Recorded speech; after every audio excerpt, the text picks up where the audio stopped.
Di tengah hiruk-pikuk pasar tradisional, Mak Sarti hanya dikenal sebagai nenek penjual kerupuk yang ramah dan cerewet. Tak ada yang menyangka, di balik senyumnya yang keriput dan dagangannya yang sederhana, Mak Sarti adalah seorang intelijen, senior yang tengah menjalankan misi pengawasan terhadap praktik pungli oleh oknum polisi di pasar tersebut.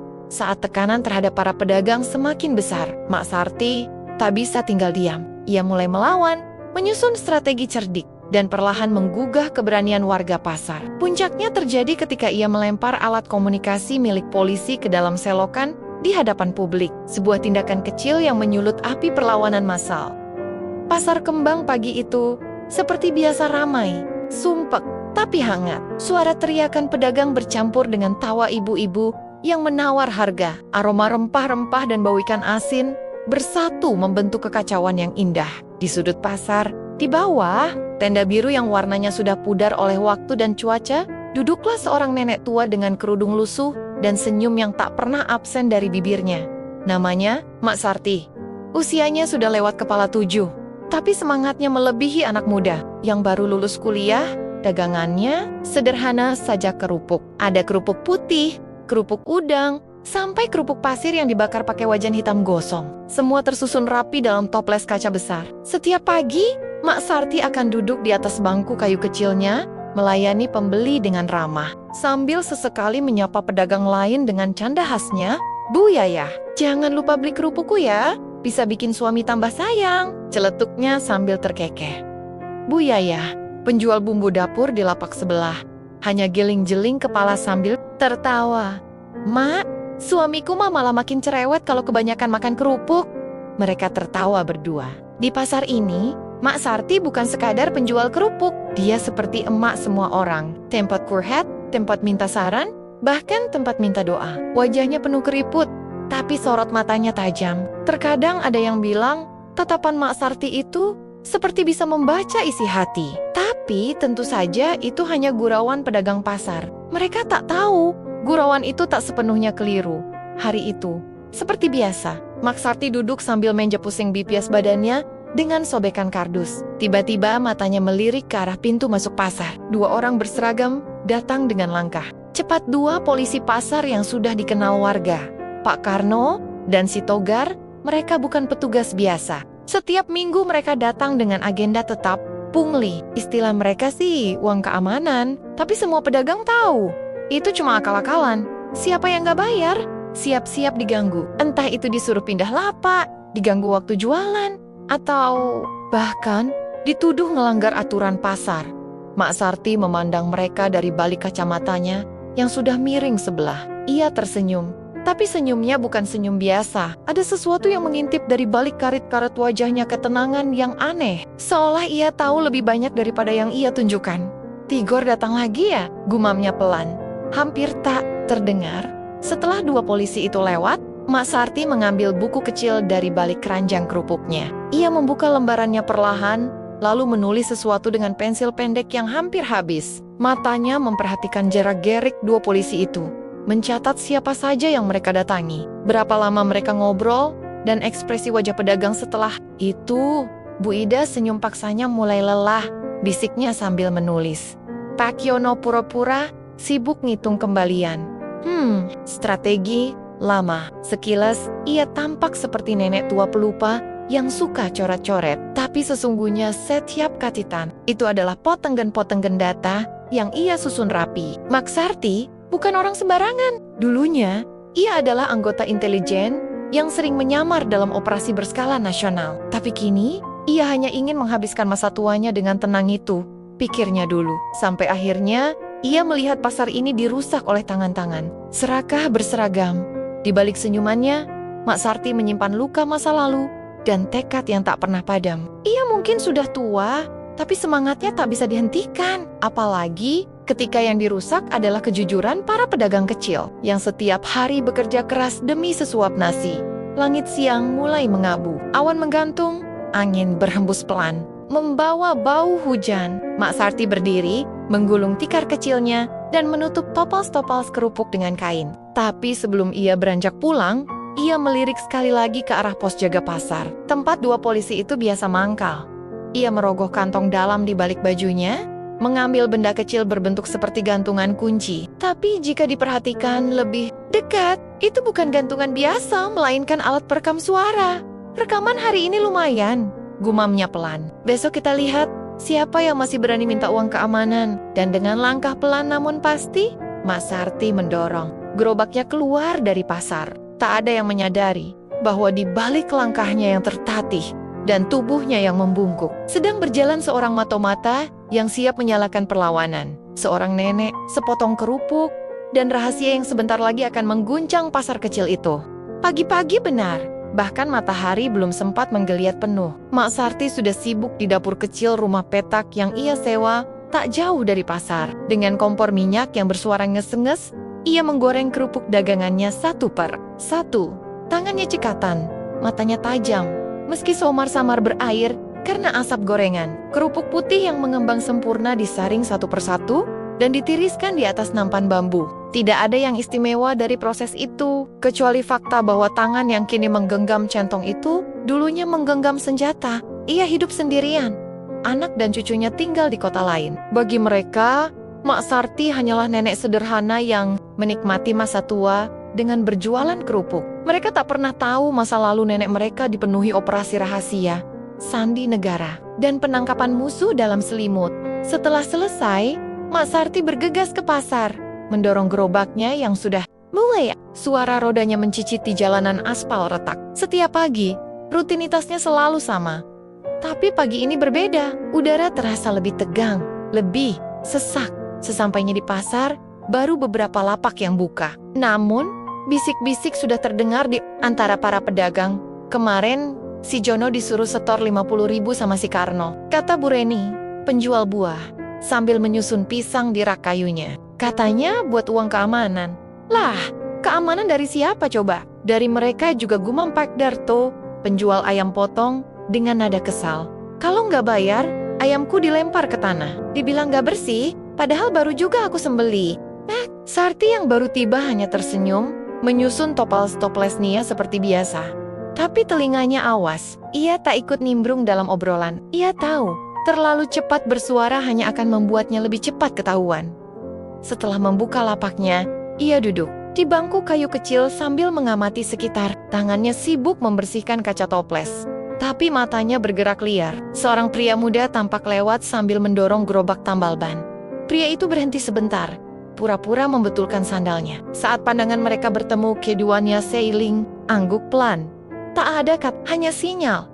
Pria itu adalah Andre, anak angkat Mak Sarti, yang juga anggota muda jaringan Intel. Selama sebulan terakhir, ia menyamar jadi tukang tambal ban keliling. Lapaknya ada di gang kecil belakang pasar. Doris, Andre dan Mak Sarti saling bertukar informasi secara diam-diam. Mak Sarti mengambil selembar kertas dari dalam kaleng kerupuk kosong dan menyelipkannya ke bawah plastik kerupuk singkong. Tak lama, Andre kembali lewat dan secara tak sengaja menjatuhkan kain lapnya. Ia jongkok, mengambil lap itu, dan dengan gerakan cepat, mengambil kertas yang diselipkan Mak Sarti. Hari itu, dua oknum polisi datang lebih cepat dari biasanya. Pak Karno dan Togar masuk dengan raut serius. Bukan lagi sekadar basa-basi. Mereka langsung menuju beberapa lapak dengan tatapan tajam. Yah, ada apa lagi tuh? Bisik Bu Reni ke Mak Sarti. Mak Sarti menghela napas. Mereka makin nekat, gumamnya pelan. Ia mulai mencatat lagi di bukunya. Kali ini lebih detil. Siapa yang dikunjungi, berapa lama, dan ekspresi wajah para pedagang setelah polisi itu pergi. Beberapa menit kemudian, suara keras terdengar dari lapak Pak Yono. Saya sudah bayar minggu lalu, Pak. Masa hari ini harus setor lagi? Togar membentak. Itu bukan urusan saya. Kalau mau jualan tenang, ikuti aturan pasar. Mau jualan damai atau enggak? Mak Sarti menyipitkan mata. Ia tahu, kata aturan pasar itu hanya kedok. Tak ada aturan tertulis yang mengharuskan pedagang setor uang begitu. Semua hanya permainan mereka, pemerasan gaya baru. Setelah kejadian itu, suasana pasar agak tegang. Beberapa pedagang memilih tutup cepat, yang lain pura-pura sibuk. Tapi Mak Sarti tetap tenang. Saat yang lain takut, ia justru semakin dalam memperhatikan. Ada satu hal baru yang ia perhatikan. Togar sekarang memakai semacam alat komunikasi kecil. Di leher bajunya repis dan mikrofon mini. Itu bukan alat standar polisi pasar. Mulai canggih ya kalian? gumam Mak Sarti sambil membuka kerupuk rasa udang. Ia lalu menyelipkan kamera mikro di bawah meja kayu lapaknya.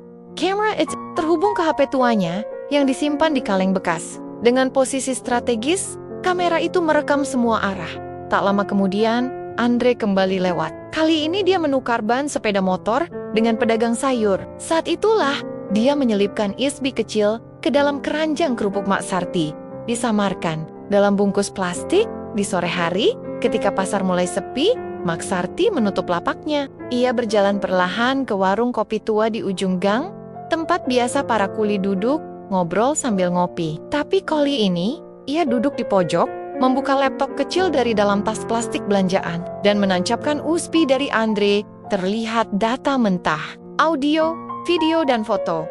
Semua dari minggu-minggu terakhir. Semua pelanggaran, pungli, ancaman, bahkan komunikasi internal para oknum Mak Sarti menatap layar dengan dingin. Ternyata kalian bukan cuma nakal, tapi juga sudah licik. Tangannya bergerak cepat, mengarsip data, menyalin kedua flash disk cadangan, dan menyimpan satu di dalam kaleng kerupuk yang paling tidak mencolok.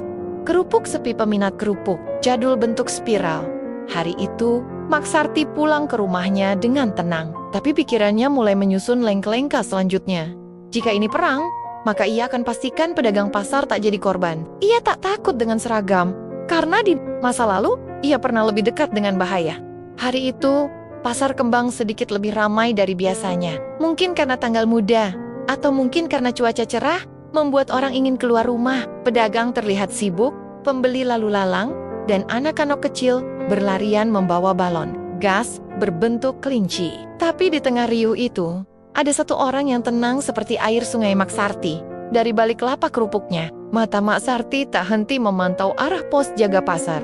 Sebuah ruangan sempit berdinding triplek dan kaca buram. Tempat dua oknum polisi itu biasa nongkrong sambil ngopi dan ngobrol pakai HT. Tapi hari ini, satu jendela terbuka dan itu cukup jadi celah. Mak Sarti menyelipkan satu kantong kerupuk ke dalam tas kainnya, lalu menyusun semua toples kerupuknya. Si Oliola masih penuh. Ia menaruh papan bertuliskan istirahat sebentar di atas bangku kecilnya. Dengan langkah perlahan, ia menuju ujung pasar, tempat pos itu berada. Jalannya sedikit membungkuk, membawa kantong kerupuk si Liola, hendak mengantar pesanan. Tak ada yang curiga. Lagi pula, siapa yang akan menaruh perhatian pada seorang nenek renta? Dengan senyum ramah, saat mendekati pos jaga, Mak Sarti mendengar suara dari dalam. Ternyata Pak Karno sedang menelpon seseorang. Iya bos, minggu depan pasti masuk. Saya udah pegang daftar setorannya semua. Tinggal tunggu duitnya cair. Mak Sarti menyipitkan mata. Ia berdiri beberapa meter dari pos itu, pura-pura merapikan kerupuk dalam kantongnya. Lalu, secepat kilat, ia melempar sesuatu kecil ke bawah meja pos sebuah alat perekam ini. Dibungkus dalam plastik dan dibalut kain hitam. Setelah itu, ia berjalan ke arah belakang pos jaga, mencari pintu kecil di sisi belakang yang biasa digunakan untuk buang sampah. Pintu itu terbuka sedikit. Mak Sarti masuk perlahan. Bagian dalam pos tidak lebih dari ruangan 2x2 meter. Ada meja kayu besar penuh kertas dan map, serta lemari besi kecil di pojok. Di atas meja, ada laptop terbuka dan ponsel dengan casing bertuliskan polisi pasar, unit 2. Mak Sarti tahu waktunya sempit. Ia membuka tas kainnya, mengambil alat kecil berbentuk flash disk, dan segera menancapkannya ke laptop. Dalam hitungan detik, program khusus mulai menyalin isi folder-folder penting. Daftar nama, rekaman transaksi, hingga dokumen surat peringatan palsu yang mereka gunakan untuk mengintimidasi pedagang. Tiba-tiba terdengar suara dari luar. "Karno, gue ke toilet dulu ya," kata suara Togar. Mak Sarti menahan napas. Dengan cepat, ia mencabut flash disknya, merapikan posisi laptop seperti semula, dan menyelinap ke bawah meja. Ia menunggu, langkah kaki mendekat. Suara pintu terbuka. Togar masuk, meletakkan sesuatu di atas meja. Tangannya menyentuh laptop sebentar, lalu terdengar suara ponselnya berdering. Togar menjawab sambil tertawa kecil. "Aduh, Bu Nenek." "Iya, nanti mampir. Hehe." Mak Sarti menahan geli. Ia kenal suara itu, suara pria yang merasa berkuasa karena berseragam, padahal aslinya pengecut. Ia mulai mengatur napas, lalu pelan-pelan merangkak ke belakang lemari, membuka celah kecil yang mengarah ke pintu belakang tadi. Saat suara Togar makin jauh, Mak Sarti menyelinap keluar. Langkahnya ringan, Meski usianya sudah lanjut, ia berjalan santai kembali ke lapaknya. Seperti baru saja habis mengantar pesanan. Di lapak, Andre sudah menunggu dengan baju tambal ban dan topi lusuh. "Berhasil, Mak," bisiknya sambil pura-pura membeli kerupuk. Mak Sarti hanya tersenyum, lalu menyelipkan flash disk ke dalam kantong plastik kerupuk yang ia bungkus rapi. "Kamu tahu harus kemana?" ujarnya. Andre mengangguk. "Siap, Bu." Hari mulai meredup, senja menumpahkan warna jingga di langit pasar. Para pedagang mulai membereskan dagangan. Mak Sarti juga bersiap pulang, tapi sebelum menutup toplesnya, ia memandangi sekeliling. Ia tahu, sebagian besar pedagang itu hidup dari hari ke hari. Tak ada waktu berpikir soal keadilan, jika perut saja sulit diisi. Tapi justru karena itu, Mak Sarti tak bisa tinggal diam. Ketika kekuasaan dipakai untuk menindas yang kecil, maka sudah waktunya si kecil bangkit.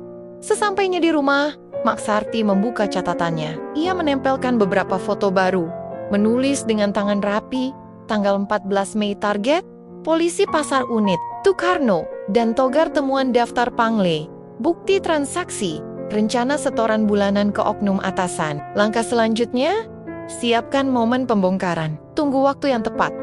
Malam itu, ia duduk di depan jendela sempit rumahnya, menatap langit. Tangannya menggenggam foto kecil almarhum suaminya, juga seorang mantan pejuang.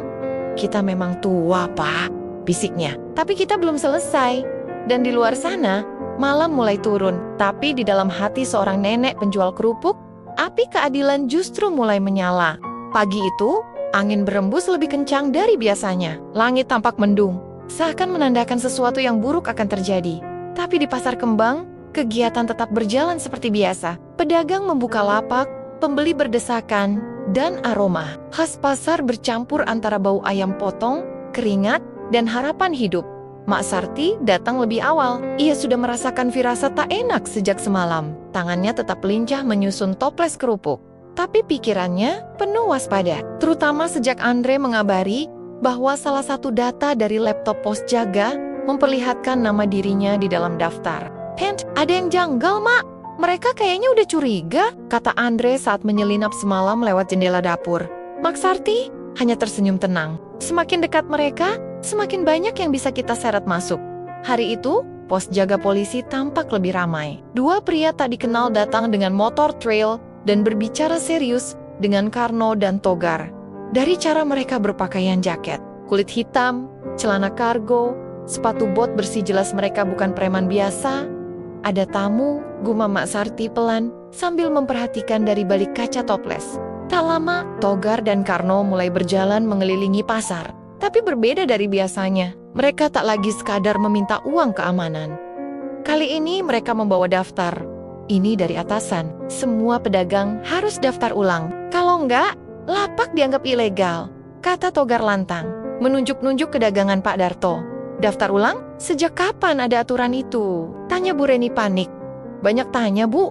Mau lapaknya saya segel?" gertak Karno menatap tajam. Suasana pasar mulai gaduh. Bisik-bisik berubah menjadi desahan panik. Beberapa pedagang menutup lapak, yang lain membayar. Dengan terpaksa, tapi tidak dengan Mak Sarti. Saat Karno dan Togar mendekat ke lapaknya, Mak Sarti sudah siap berdiri. "Mak Sarti," sapa Karno sambil tersenyum kecut. "Ini lapakmu juga harus didaftar ulang. 100.000 aja, biar aman." Mak Sarti menatap lurus. "Aturannya mana, Pak? Saya sudah bayar retribusi resmi setiap minggu. Bukti bayarnya saya simpan."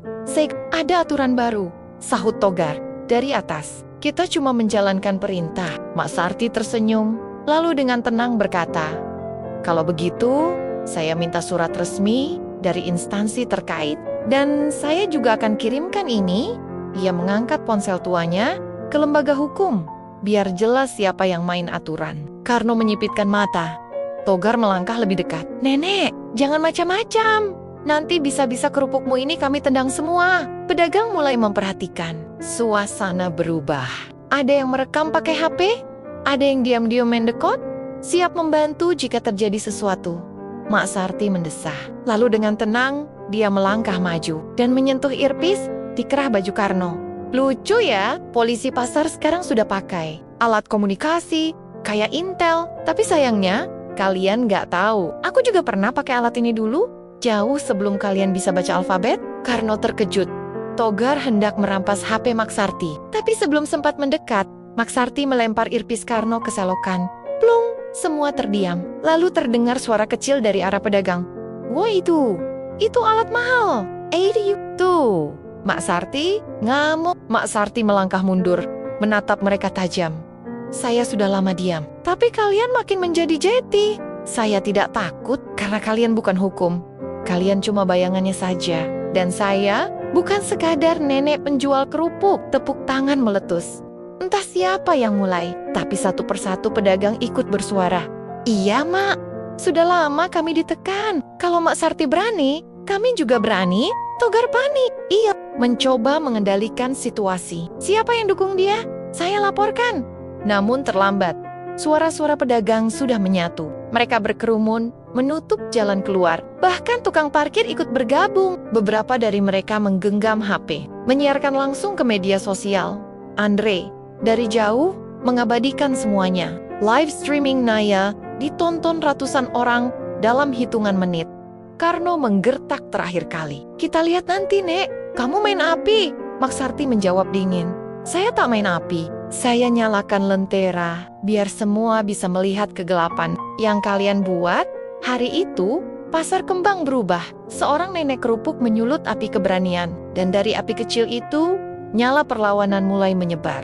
Pasar kembang mendadak terkenal. Video aksi Maksarti melempar alat komunikasi polisi ke selokan, tersebar di mana-mana. Di media sosial, warganet memuji keberaniannya. Judul-judul seperti nenek kerupuk, lawan preman berseragam, dan simbol. Perlawanan dari pasar tradisional menjadi trending topik lokal. Tapi di balik semua itu, ada bahaya yang mulai mengintai. Hari-hari setelah insiden itu, pasar tidak lagi sama. Para oknum polisi tak terlihat selama 2 hari. Tapi Maksarti tahu, itu bukan berarti mereka menyerah. Itu artinya mereka sedang merencanakan sesuatu. Dan benar saja, malam ketiga setelah kejadian, rumah kecil Maksarti dilempari batu. Jendela dapurnya pecah, tidak ada yang terluka, tapi itu cukup jadi peringatan. Andre langsung datang malam itu. Mak, kita lapor polisi beneran aja, biar diproses. Maksarti tersenyum tipis. Nak, kadang-kadang polisi yang beneran itu justru yang paling cepat diam kalau atasannya terlibat. Tapi Mak, mereka bisa nyakitin Mak. Maksarti menatap wajah pemuda itu dengan pandangan teduh. Kalau aku takut, tak akan pernah kuputuskan hidupku seperti ini. Kamu tahu kan siapa aku sebenarnya? Andre mengangguk. Tapi bahkan ia sendiri belum tahu seluruh cerita di balik sosok Maksarti.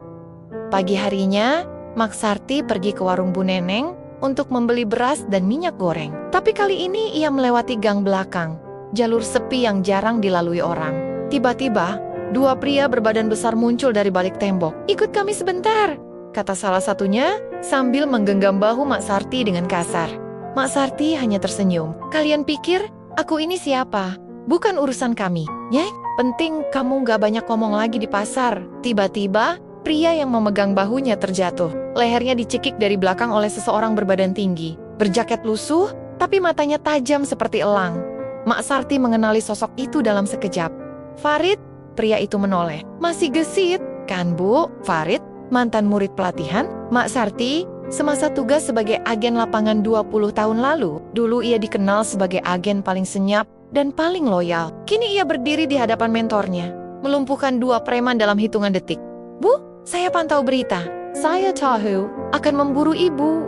Saya tak bisa diam. Maksarti tertawa kecil, meski ada nada haru. Kamu masih hidup aja udah cukup bikin saya senang. Farid mengangguk. Tapi sekarang, saya di sini bukan cuma untuk ibu.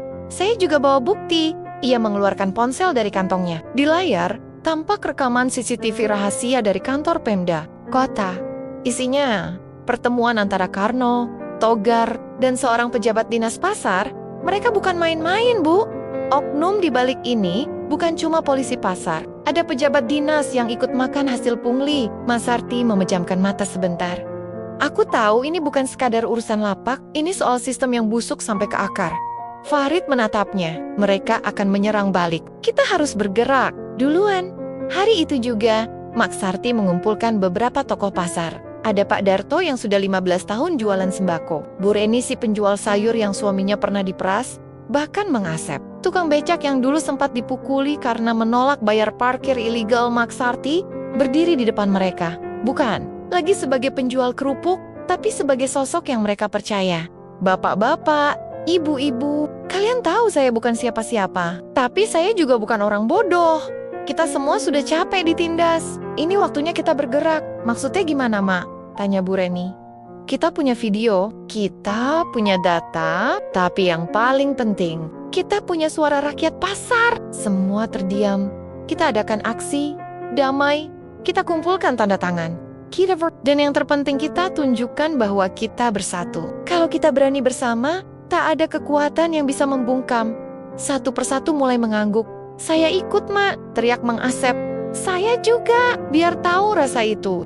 Cekap. Malamnya, Farid membantu Andre menyusun laporan digital yang lengkap semua data, semua rekaman, semua bukti korupsi yang terhubung dari pasar kecil hingga ke kantor dinas. Mereka menyebarkan ke media, ke aktivis, bahkan ke beberapa wartawan investigasi. Dan esok paginya, Pasar Kembang tak hanya jadi tempat jual beli. Itu jadi tempat perlawanan.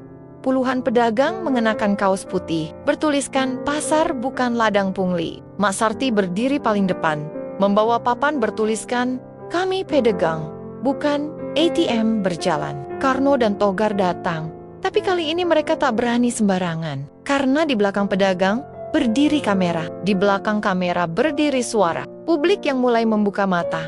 Konflik ini belum selesai. Tapi Mak Sarti tahu satu hal. Nyala api sudah tak bisa dipadamkan. Hari itu Pasar Kembang tampak berbeda. Bukan karena jumlah pembeli yang berkurang, melainkan karena atmosfernya begitu tegang. Setiap langkah terasa seperti menjejak di atas bara. Bisik-bisik antar pedagang kini berubah menjadi desiran kekhawatiran. Mak Sarti, yang biasanya menyapa ramah siapa saja, pagi ini hanya duduk diam sambil menatap ke kejauhan. Di hadapannya, toples kerupuk tak disentuh. Pandangannya mengarah ke pos jaga polisi pasar tempat Karno dan Togar biasa bercokol. Tapi pagi ini, mereka tak sendirian. Sebuah mobil hitam berplat sipil berhenti di dekat pos. Seorang pria turun, rapi, dasi merah. Wajahnya dikenal oleh sebagian besar warga kota. Pak Hendra, kepala dinas perdagangan yang beberapa tahun belakangan digadang-gadang jadi calon wakil wali kota. Andre yang datang tergesa, mendekati Mak Sarti. Mak, mereka bawa orang dalam. Pak Hendra datang langsung. Mak Sarti mengangguk perlahan. Artinya benar, mereka sudah terpojok dan sekarang mereka akan pakai kuasa politik untuk bungkam semua ini. Tak lama kemudian, lewat pengeras suara dadakan, terdengar pengumuman. Kami mohon perhatian para pedagang. Mulai hari ini, Pasar Kembang akan dilakukan penataan ulang. Semua pedagang wajib mengosongkan lapak selama 3 hari ke depan untuk kepentingan proyek revitalisasi. GG, revitalisasi. Baru kemarin ada pungutan, sekarang suruh tutup. Ini akal-akalan. Mereka mau bubarin kami. Mak Sarti berdiri, matanya menyapu seluruh kerumunan. Lalu ia berjalan ke depan, naik ke atas kursi plastik biru. Suaranya menggema. Bapak-bapak, ibu-ibu, ini bukan soal revitalisasi. Ini soal pembungkaman. Karena kita sudah bersuara. Semua terdiam. Selama ini kita diam. Mereka injak-injak. Sekarang kita bersuara. Mereka mau runtuhkan tempat kita cari makan. Ini bukan tentang bangunan. Ini tentang niowa-niowa yang mereka anggap sepele. Karno melangkah cepat. Mikrofon di tangan. Nenek, turun. Ini bukan tempat orasi. Togar menyusul, menatap ancam. Tapi Mak Sarti sudah siap. Ia merogoh tas kecil di pinggangnya dan mengeluarkan sebuah flash disk. Saya tahu kalian akan pakai cara ini. Dan saya sudah siap. Lalu ia menatap ke arah Andre dan memberi isyarat. Andre berdiri dari kerumunan, menggenggam ponsel dengan siaran langsung yang sudah disambungkan ke layar LED besar di salah satu toko elektronik pasar. Tiba-tiba layar menyala. Video rekaman muncul. Suara terdengar jelas. Jadi, Karno, dari pungutan minggu ini saya minta 40% langsung disetor ke saya. Jangan dicatat. Pakai jalur biasa. Gambar menunjukkan Pak Hendra sedang berbicara di ruang tertutup dengan Karno dan seorang pria tak dikenal. Uang bergeletakan di meja. Rinciannya jelas. Pasar hening. Lalu terdengar gumaman. Astagfirullah, Pak Hendra, itu suara Karno juga. Seketika suasana berubah. Warga pasar mulai menyoraki. Kamera ponsel diangkat. Siren langsung meluas. Wartawan mulai berdatangan. Karno panik. Ia merampas mikrofon dan berteriak, "Itu rekaman palsu, fitnah, manipulasi digital." Tapi Farid, yang berdiri di sisi Andre, melangkah maju dan mengacungkan lencana kecil berlogo lembaga pengawasan independen. "Saya saksi mata dan teknisi yang mengamankan file ini dari sistem internal mereka. Dan kami punya salinannya di beberapa server." Hapus 1, 10 lagi menyebar. Pak Hendra pucat. Ia melangkah mundur, lalu membentak, "Kalian ini siapa?" Beraninya Mak Sarti turun dari kursi, berjalan mendekat, dan menatap langsung ke mata Pak Hendra. Saya cuma penjual kerupuk, Pak. Tapi saya juga seorang ibu dari bangsa ini." Yang muak melihat anak-anak muda kami tumbuh dalam ketakutan. Yang muak melihat pasar dijadikan ladang korupsi. Togar dan Karno berusaha kabur, tapi warga pasar mengepung. Polisi dari satuan resmi yang dayam-dayam dipanggil oleh Farid akhirnya datang dan situasi langsung dikendalikan. Karno dan Togar diborgol. Pak Hendra dibawa untuk diperiksa lebih lanjut. Dan di tengah semua itu, Mak Sarti tetap berdiri tegak. Hari itu, Pasar Kembang bukan hanya tempat orang membeli sayur dan beras. Hari itu, Pasar Kembang menjadi saksi sejarah ketika seorang nenek mengalahkan kekuasaan busuk dengan keberanian dan tekad. 3 hari setelah penangkapan Karno dan Togar, Pasar Kembang kembali hidup. Tapi ada yang berbeda. Tidak ada lagi pungli, tidak ada lagi intimidasi. Setiap pedagang membuka lapaknya dengan wajah lega. Seolah beban yang selama ini menindih telah runtuh bersamaan dengan terbongkarnya aib para oknum. Spanduk putih terbentang di gerbang pasar. "Terima kasih, Mak Sarti. Suara kecilmu menggerakkan kami." Mak Sarti membaca tulisan itu dari kejauhan. Ia hanya menggeleng pelan, tersenyum kecil. "Bukan suara kecil, Nak," gumamnya lirih. "Suara kita semua." Berita tentang nenek kerupuk lawan polisi nakal kini menjalar kemana-mana. Talk show pagi, siang, malam semuanya ingin mewawancarainya. Telepon rumah Mak Sarti nyaris tak berhenti berdering. Wartawan lokal sampai nasional datang silih berganti menanyakan tentang masa lalunya, tindakannya, dan pesan-pesan untuk generasi muda di suatu pagi. Mak Sarti diundang ke balai kota oleh wali kota langsung. Ruangan itu mewah dan dingin, kontras dengan lapaknya yang biasa dipenuhi bau minyak goreng dan kerupuk. Di depan puluhan kamera, sang wali kota menyalaminya, "Mak Sarti, atas nama warga kota ini, kami berterima kasih atas keberanian Ibu. Tanpa keberanian seperti ini praktik kotor di tubuh pelayanan publik takkan pernah terungkap." Mak Sarti hanya menjawab dengan suara pelan, "Saya bukan siapa-siapa, Pak. Saya hanya tak mau mati dalam diam." Semua tepuk tangan. Namun tidak semua orang senang. Ada pihak-pihak yang selama ini diuntungkan oleh sistem kotor yang dibongkar. Mak Sarti malam mulam, Andre sering menerima pesan anonim, diam atau lenyap. Farid juga mengaku sedang dibuntuti oleh orang tak dikenal di warung Bu Neneng. Seorang pria tak dikenal sempat datang dan bertanya, "Nenek kerupuk itu rumahnya di mana ya?" Tapi masyarakat Pasar Kembang tak lagi takut. Mereka membentuk tim Ronda Malam, para pemuda menjaga sekitar rumah Mak Sarti. Bahkan ibu-ibu penjual sayur ikut berpatroli sambil membawa sapu lidi. "Kalau mereka mekam-mekam sama Mak Sarti," ujar Bu Reni sambil tertawa, "kita bakar pasar ini rame-rame." Mak Sarti sendiri tetap tenang. Ia tahu hidupnya sudah berubah. Bukan lagi sekadar menjual kerupuk. Kini setiap langkahnya diikuti, setiap kata-katanya didengar. Tapi ia tak terlena. Di balik semua perhatian publik itu, ada satu hal yang membuat Mak Sarti termenung dalam sunyi. Masa lalunya yang lama ia kubur. Ia duduk di ruang tamu kecilnya, membuka peti kayu tua. Di dalamnya tersimpan seragam lamanya sebagai agen, sebuah lencana usang, dan sepucuk surat ditulis oleh mendiang suaminya, sesama intelijen yang gugur dalam tugas terakhir mereka puluhan tahun silam. "Sarti, jika suatu hari kau harus memilih diam atau melawan, maka ingatlah kemerdekaan tidak diwariskan. Ia diperjuangkan di setiap zaman." Mak Sarti memejamkan mata, air mata jatuh tanpa suara. Selama ini, ia merasa tugasnya selesai sejak pensiun. Tapi sekarang ia sadar, perjuangan tak pernah benar-benar selesai. Selama ketidakadilan masih hidup di jalanan, di pasar, di kantor pemerintahan, maka suara sekecil apapun tetap dibutuhkan. Hari Minggu itu, Farid dan Andre datang membawakan hasil donasi dari warga dan komunitas online. Mereka menyerahkan sebuah kotak kayu kepada Mak Sarti. "Ini buat Mak, dari warganet, dari orang-orang yang Ibu selamatkan, walau mereka tidak kenal Ibu." Mak Sarti membuka perlahan. Di dalamnya ada sebuah piagam bertuliskan, "Penghargaan Rakyat untuk Mak Sarti Nenek Kerupuk yang Menggetarkan Negeri." Dan di bawahnya tertulis ratusan nama, mulai dari pedagang, buruh, mahasiswa, ibu rumah tangga, bahkan orang luar negeri yang menonton kisahnya lewat video viral. Tapi Mak Sarti tahu, ini belum akhir. Masih ada banyak pasar lain. Banyak Mak Sarti lain yang belum berani bersuara. Malam itu, ia menatap langit, mengingat wajah suaminya yang telah tiada, lalu berkata, "Bapak, aku belum selesai. Aku akan terus jual kerupuk." Tapi kali ini, dengan mata yang terbuka. Pagi itu, langit Pasar Kembang mendung tapi hangat. Setelah semua badai reda, kehidupan di pasar perlahan kembali normal. Meskipun normal, sekarang memiliki makna baru. Tidak ada lagi preman berseragam, tidak ada amplip-amplip yang dipaksa. Yang tersisa adalah senyum dan semangat. Mak Sarti seperti biasa duduk di lapaknya, mengenakan daster sederhana dan topi anyamnya yang sudah agak lecek. Tangannya sibuk membungkus kerupuk pesanan pelanggan.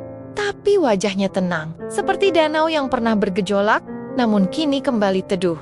Di depannya, berdiri sekelompok anak muda. Mereka membawa buku catatan, ponsel, dan kamera kecil. "Mak, boleh wawancara sebentar? Kami dari komunitas Suara Jalanan. Kami ingin tulis kisah Mak ke dalam buku kecil untuk anak-anak muda." Mak Sarti tersenyum lembut. "Wah, saya ini cuma penjual kerupuk, Nak. Cerita saya tidak sehebat yang kalian bayangkan. Tapi dari tangan Mak, banyak orang terbuka matanya." Jawab salah satu dari mereka, "Kalau bukan Mak, siapa lagi yang berani berdiri waktu semua orang memilih diam?" Mak Sarti menatap mereka satu persatu. Ia melihat wajah-wajah penuh semangat. Ia tahu, benih yang ia tanam sudah tumbuh di hati yang tepat. Sore harinya, Andre datang membawa kabar. "Mak, kami mau bikin forum warga. Isinya pedagang, warga kampung, anak muda. Forum ini akan memantau semua aktivitas pasar, termasuk keuangan dan perizinan." Mak bersedia jadi penasihat kehormatan. Mak tertawa. "Wah, kalau saya jadi penasihat, nanti forum kalian isinya kerupuk semua." Tapi akhirnya ia mengangguk juga. "Kalau kalian niat, saya dukung. Tapi ingat, bukan cuma soal berani, harus cerdas juga. Jangan lawan gelap dengan amarah, lawan dengan terang." Malam harinya, rumah Mak Sarti dipenuhi tetangga. Mereka membawa makanan, bunga, bahkan sekotak alat tulis. Bu Neneng menyerahkan satu map coklat. "Mak, ini kami kumpulkan dari warga. Kami mau bantu Mak buka sekolah kecil di dekat musola, biar anak-anak pasar bisa belajar sore-sore. Bisa kan?" Mak Sarti terdiam sejenak. Tangannya gemetar menerima map itu. Air matanya menetes, kali ini tanpa beban. "Bisa, Neneng. Kita bisa." Beberapa minggu kemudian, di sebuah ruang kecil dekat musola, berdiri sekolah rakyat Pasar Kembang. Meja-meja dari peti buah, papan tulis bekas gudang, dan lantai dari anyaman tikar. Tapi semangat di dalamnya melebihi gedung mewah manapun. Mak Sarti mengajar anak-anak membaca, bercerita, bahkan sedikit sejarah. Farid kadang datang mengajar teknologi. Andre membimbing diskusi kritis. Mereka semua bergantian karena sekarang mereka tahu, pendidikan adalah bentuk perlawanan paling elegan. Waktu berjalan. Di suatu pagi yang cerah, tanpa banyak kata, Mak Sarti tidak lagi terlihat di lepek, hanya toples kosong dan bangku kayunya yang tertinggal. Beberapa hari kemudian, pengumuman kecil dipasang di pintu rumahnya. Telah berpulang dengan tenang. Ibu Sarti binti Supeno, pejuang keadilan. Ibu dari semua warga pasar. Kami tidak kehilangan dia karena semangatnya tinggal bersama kami. Pasar Kembang hari itu hening, tapi tidak dengan duka. Warga mengenang dengan doa dan cerita. Di tengah keramaian, anak-anak membacakan puisi. Bukan pedang yang mengubah dunia ini, tapi keberanian dari tangan yang memberi. Seorang nenek dengan dagangan sederhana telah menjadi suara bagi jiwa-jiwa yang lama bungkam.